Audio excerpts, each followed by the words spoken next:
What's going on, y'all? It's the Caveman back at it again with another video. And, we got some hockey content today. If you couldn't tell by the big Jack Eichel jersey behind me, I have a big Ryan O'Reilly jersey to my right as well. I'm a humongous hockey fan, just as much a hockey fan as I am a football fan. But with the way the Buffalo Bills are playing, the way football's going right now, it's been hard not to talk about them. And hockey has, just really started, so it really hasn't been much to talk about. But now that hockey's really starting to pick up and football's starting to somewhat die down, I want to start dabbling in some hockey content. And I want to be able to talk about both on this channel. I know most of my subscriber base is for football, but I know there are a couple subscribers out there as well that have been wanting me to talk about hockey, and that's what I'm going to do. So I'm sure if you clicked on the video, you already know what this trade is, but just for a quick refresher, Patrik Laine and Jack Roslovic were sent over to the Columbus Blue Jackets in return for PierreLuc Dubois and a third-round pick back over for the Winnipeg Jets. This is an interesting trade. I feel like there's a lot more than meets the eye for this trade, and I feel like people are jumping to conclusions very quickly and to determine a winner in this trade, but I don't think it's as clear-cut and as black and white as everybody's making it seem. So according to the Twitter general managers, all the hockey minds out there on Twitter, all the people that consider themselves general managers, all the Twitter Nazis out there that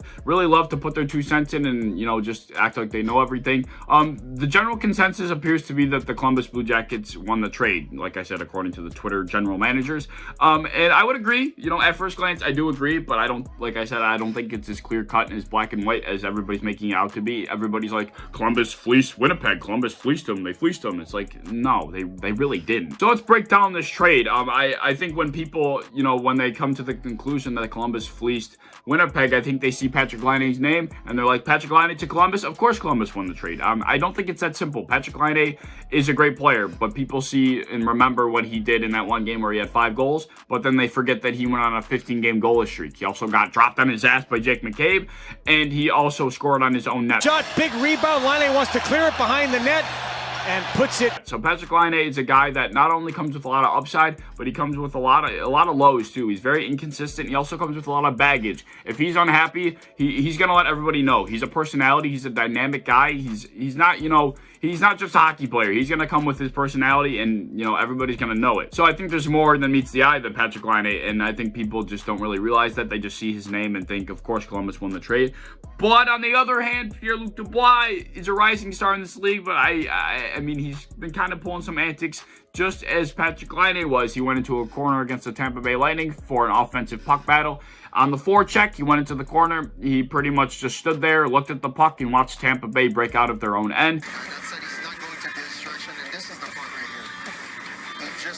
John Tortorella was like, you're going to sit here on this bench and you're not coming off. And lo and behold, he gets shipped off to Winnipeg. So PierreLuc Dubois was unhappy, and he made it known as well. So these were 2 guys that were not happy in their situations. And if you really look at the stats, Patrik Laine, sure, it's an extra year in the league at this very moment. He has more points in a few seasons than PierreLuc Dubois, but PierreLuc Dubois is a rising star in this league. He's shown last year in the playoffs he can really play some puck. So this guy knows what he's doing. PierreLuc Dubois is a very good player. I think if this trade was just, a pure swap between PierreLuc Dubois and Patrik Laine, I think this would be, a good trade for both sides, a make-out trade for both sides. But I think when you add in Jack Roslovic, who's also, a very solid rising star in this league, he's going to be a very solid center in this league as well. When you add him into it, I think that just slightly tips the scales in favor of Columbus. I think at the end of the day, Jack Roslovic was only involved because he was disgruntled as well. I don't think if he was unhappy, he'd be involved at all. I think both teams would have been happy with just a PierreLuc Dubois and Patrik Laine swap. But I think both Jack Roslovic and Patrik Laine were like, I don't want to be here anymore. PierreLuc Dubois was like, I don't want to be here anymore.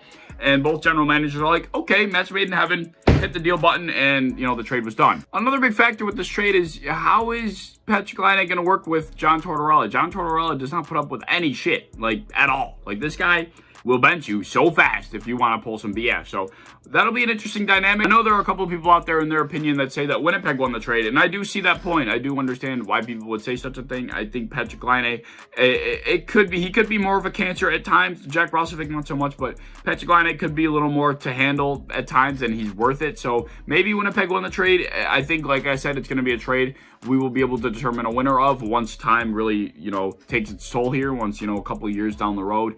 Or even just after this year in general, we'll see how these guys adjust to their change of scenery, adjust to the way that their new coaches like to do things. Let's see if they're able to, become team players and really, become helpful to the new organizations. Let's see if the change of scenery was really enough for what they really what they really wanted at the end of the day. It'll be interesting. I think this is just a trade that you really can't tell a winner until time progresses. You know what I mean? Like I said, at first glance, I think, you know, just the pure 2-for-1, you know, I get there's a pick involved, but the pure 2-for-1, I think Patrik Laine is already the slightly, and I mean very slightly better player than PierreLuc Dubois. But when you add Jack Roslovic in, it just tips the scales in favor of Columbus. Like, again, I actually just picture this trade going down, and like, the general manager for the Winnipeg Jets is just sitting here like, dude, I don't want these guys here anymore. They don't want to be here anymore. I don't want them here anymore. They're just sitting there like scratching their heads. And then they're watching Columbus against Tampa, and they see PierreLuc Dubois going to the corner, just standing there, and they're like, oh my God, that's our guy. And he's just standing there, and the guy, and the freaking Columbus Blue Jackets general manager, he's sitting in his chair, and he's like scratching his face. He's like, oh my God, I don't want this guy on our team anymore. He doesn't want to be here anymore.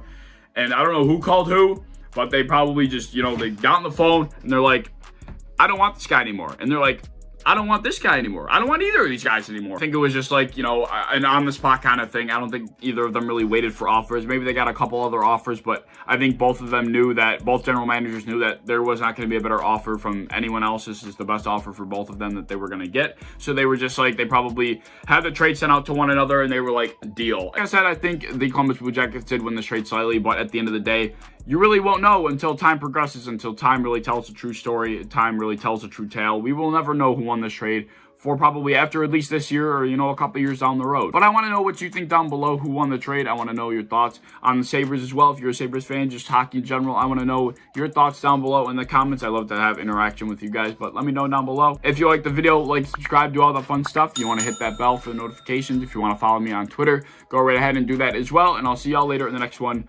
Peace.